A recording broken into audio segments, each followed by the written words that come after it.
هات فشارك واظبط قعدتك، واهلا بيك في سيما الضيق. انا بفكر في موضوع حلقة النهارده.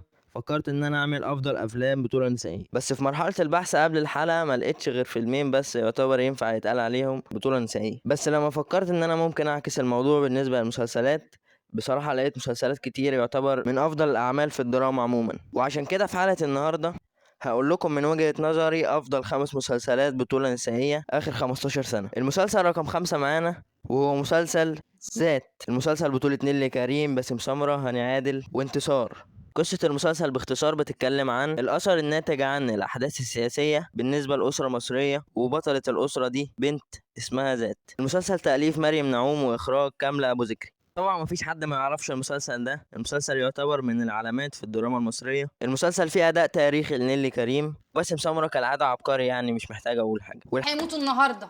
انت بتقولي ايه؟ تعالى هنا، البنات كويسين، البنات كويسين عشان ربنا ستر. ايه اللي حصل؟ الاتوبيس رحله المدرسه عمل حادثه فيه 20 بنت ماتت يعني. الحقيقة ده مش آخر مسلسل معانا لنيللي كريم في قائمة النهاردة، لأن المسلسل الجاي مسلسل تحت السيطرة. من وجهة نظري هو أفضل أداء لنيللي كريم في مسيرتها الفنية. المسلسل بطولة نيللي كريم، ظافر العابدين، محمد فراج، وجميل عوض.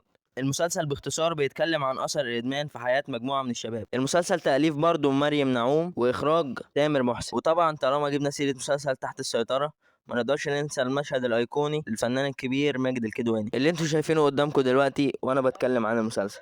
أنا زي أغلبكم عشت كل مراحل الضرب، عديت بالحفلة وبالحرب والقاعة. على المسلسل اللي بعده عايز اقول تنويه مهم: اي حد ما بيحبش المسلسلات الكئيبة ما انصحوش يتفرج على المسلسل ده. بعد كده معانا وهو مسلسل خيانة عهد. المسلسل بطولة يسرا، حلا شيحة، وجمانة مراد، وخالد انور، وبيومي فؤاد، وخالد سرحان، وعبير صبري. المسلسل باختصار بيتكلم عن الصراعات العائلية بين عهد ابو الدهب وعيلتها.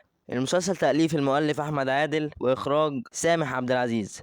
سامح عبد العزيز لسه ميت قريب، يا ريت كلنا نديله بالرحمة. قدام المصنع الحته اللي فاضيه اللي بره ديت. ماشي عينيا. ويكتب عليها. المسلسل بعد كده معانا هو مسلسل تحت الوصاية. مسلسل بطولة منى زكي، دياب، وعلي صبحي، ورشدي الشامي. المسلسل بيتكلم عن ست بسيطة حياتها بتتقلب بعد وفاة جوزها، وخلال أحداث المسلسل بنشوف نتيجة وفاة جوزها عليها هي وعيالها. المسلسل تأليف شيرين دياب وخالد دياب، وإخراج محمد شاكر خضير. أنا مش هكلمك عن الأداء التمثيلي ولا الإخراج الأكتر من رائع للمخرج الكبير محمد شاكر خضير.